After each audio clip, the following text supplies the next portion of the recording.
जय हिंद। नमस्कार साथियों, आप सभी लोग कैसे हैं। उम्मीद करते हैं कि आप सभी लोग अच्छे होंगे। और साथियों, आप सभी लोग की तैयारी जो है बिल्कुल ही अच्छी तरीके से चल रही होगी। तो साथियों, आज के इस क्लास में हम सभी लोग जो है पढ़ने वाले हैं आरआरबी टेक्नीशियन एग्जाम 2026 के लिए। साथियों, ऐसे मोस्ट इंपोर्टेंट सेलेक्टेड क्वेश्चन को जो कि साथियों आपके एग्जाम में साथियों 100% साथियों ये सभी क्वेश्चन पूछे जाएंगे। तो साथियों, आप सभी लोग जो है इस क्लास को बिल्कुल अच्छी तरीके से लास्ट तक देखिएगा, क्योंकि साथियों आपके आरआरबी टेक्नीशियन का जो एग्जाम है साथियों ये 6 मार्च से स्टार्ट हो रहा है। 6 मार्च, 9 मार्च, 10 मार्च और साथ ही साथ साथियों आपके 13 मार्च को भी पेपर होगा। तो साथियों, यदि आप लोग का एग्जाम इन डेट पे पढ़ रहा है साथियों, तो आप इस क्लास को जरूर देखिएगा, क्योंकि साथियों ये क्लास आपके एग्जाम के लिए साथियों रामबाण क्लास जो है साथियों साबित हो सकते हैं। तो आप इस क्लास को बिल्कुल अच्छे से देखिएगा और इस क्लास में दिए जाने वाले इन सभी क्वेश्चन को आप अच्छे से याद कर लीजिएगा। तो चलिए क्लास को स्टार्ट करते हैं। उनसे पहले यदि आप इस चैनल पे पहली बार जुड़े हैं साथियों, तो आप जो है इस चैनल को सब्सक्राइब कर लीजिए और सब्सक्राइब करके आप ऑल नोटिफिकेशन को ऑल पे दबा के जुड़ जाइए, जिससे कि जब भी कोई नई क्लास हो सबसे पहले क्लास का नोटिफिकेशन जो है आपके पास साथियों पहुंच सके। तो आप इस चैनल को सब्सक्राइब कर लीजिए, साथ ही साथ आप जो है इस क्लास को भी साथियों लाइक जरूर कर लीजिएगा। तो चलिए क्लास को स्टार्ट करते हैं और देखिएगा साथियों क्वेश्चन क्या है। साथियों, क्वेश्चन दिया गया है कि लोदी वंश का संस्थापक जो है साथियों कौन था। चलिए बताएंगे साथियों। साथियों, ये ऐसे सेलेक्टेड क्वेश्चन लिए गए हैं जो कि साथियों आपके एग्जाम में 100% ये सभी क्वेश्चन साथियों पूछे जाएंगे। आप अच्छे से इन सभी क्वेश्चन को याद कर लीजिएगा और बताएंगे साथियों कि लोदी वंश का संस्थापक कौन था। तो याद रखेंगे साथियों, लोदी वंश के संस्थापक थे यहाँ पे बहलोल लोदी। ऑप्शन यहाँ पे साथियों सी लगा रहे हैं, तो इस क्वेश्चन का आंसर सही जवाब है बहलोल लोदी हो जाएंगे। अगला क्वेश्चन है कि पानीपत का पहला युद्ध किसने जीता था। चलिए बताएंगे साथियों कि पानीपत का जो पहला युद्ध है ये किसने जीता था। तो याद रखेंगे साथियों, पानीपत का जो पहला युद्ध है साथियों ये जीते हुए थे आपके बाबर। ऑप्शन यहाँ पे सी इस क्वेश्चन का सही जवाब है, बाबर जीते हुए थे साथियों, याद रखेंगे। चलिए अगला क्वेश्चन है कि सैयद वंश की स्थापना किसने की है। चलिए बताएंगे साथियों कि सैयद वंश की स्थापना किसने की है। तो साथियों, सैयद वंश की जो स्थापना किए हैं साथियों यहाँ पे किए हैं खिज्र खान। ऑप्शन यहाँ पे डी सही जवाब है, खिज्र खान किए हैं, याद रखिएगा। चलिए अगला क्वेश्चन है, सल्तनत काल के दौरान दीवान ए ईसा निम्नलिखित में से किससे जो है ना संबंधित था। चलिए बताएंगे साथियों कि सल्तनत काल के दौरान दीवान ए ईसा निम्नलिखित में से किससे संबंधित था।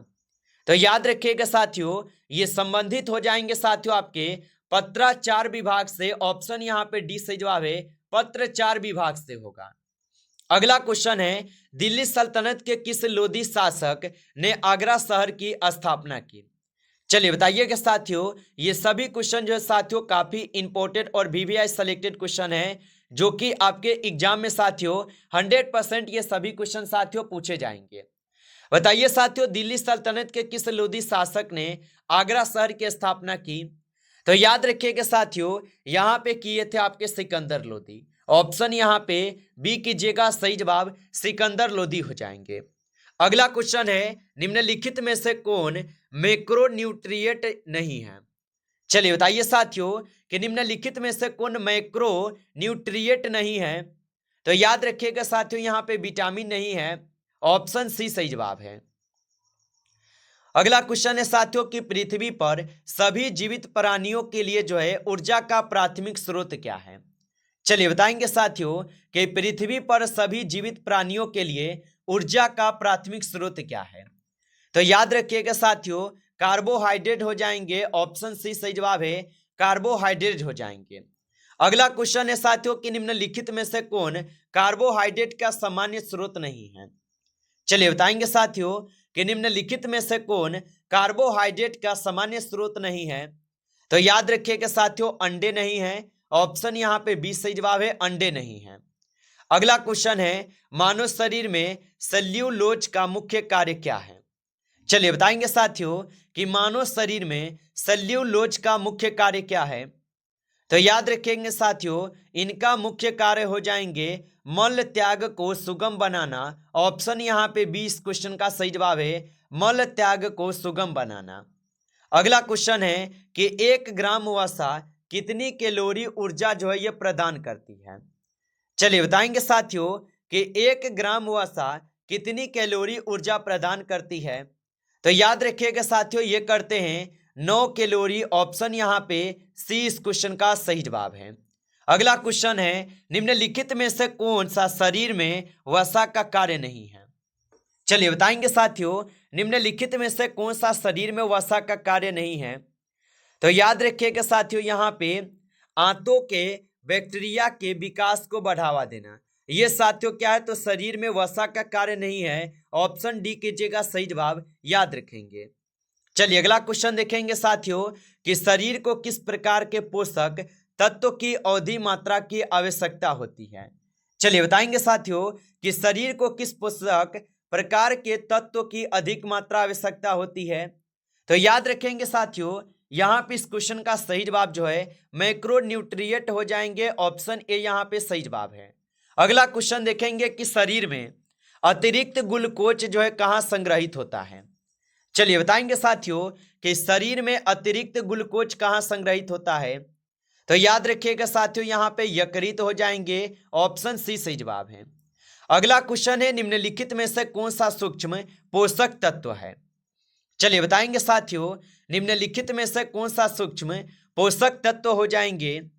तो याद रखिएगा साथियों, यहाँ पे इस क्वेश्चन का सही जवाब ऑप्शन सी होगा, विटामिन। ऑप्शन सी कीजिएगा सही जवाब, विटामिन होगा। अगला क्वेश्चन है कि प्रोटीन की मूल इकाई क्या है। चलिए बताएंगे साथियों कि प्रोटीन की मूल इकाई क्या होगा। तो साथियों प्रोटीन की जो मूल इकाई है साथियों, यहाँ पे अमीनो एसिड हो जाएंगे। ऑप्शन यहाँ पे 20 क्वेश्चन का सही जवाब होगा, अमीनो एसिड हो जाएंगे। चलिए अगला क्वेश्चन देखिएगा साथियों, क्वेश्चन है कि खाद्य स्रोत से किस प्रकार के अमीनो एसिड प्राप्त किए जाने चाहिए।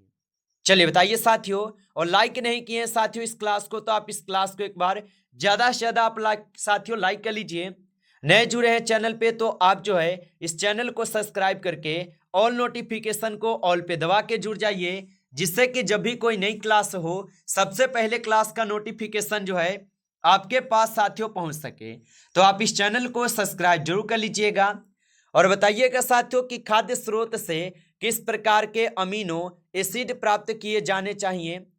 तो याद रखिएगा साथियों, यहाँ पे किए जाने चाहिए आवश्यक अमीनो एसिड।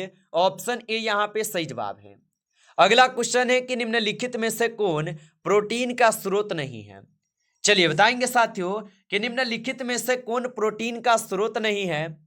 तो याद रखिएगा साथियों, यहाँ पे जो है मूंगफली का तेल नहीं होगा। ऑप्शन यहाँ पे बी करेंगे सही जवाब।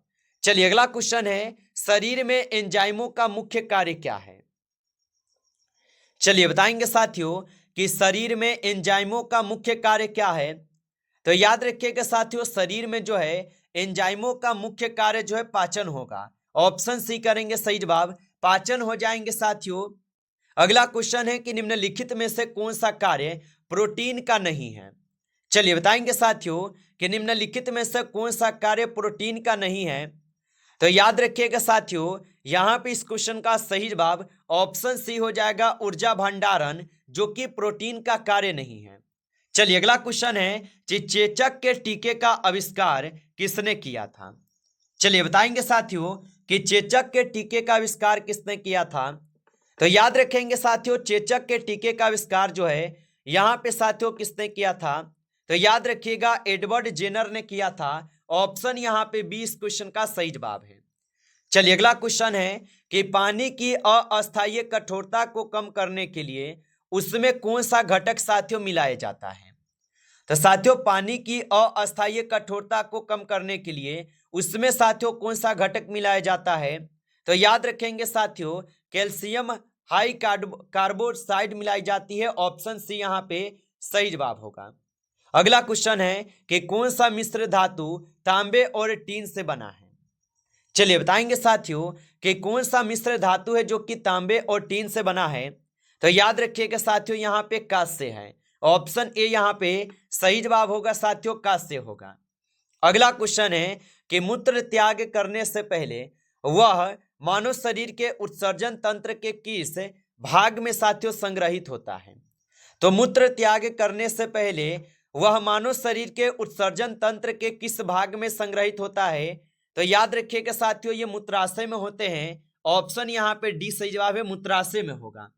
चलिए अगला क्वेश्चन है कि शरीर में विटामिन की क्या यहाँ पे भूमिका है। चलिए बताएंगे साथियों कि शरीर में विटामिन की क्या भूमिका है। तो याद रखेंगे साथियों, यहाँ पे इस क्वेश्चन का सही जवाब जो है चयापचय कार्यों का विनियमन हो जाएंगे। ऑप्शन सी यहाँ पे सही जवाब है। अगला क्वेश्चन है कि आहार में रफेज का क्या कार्य है। चलिए बताएंगे साथियों कि आहार में रफेज का क्या कार्य होगा।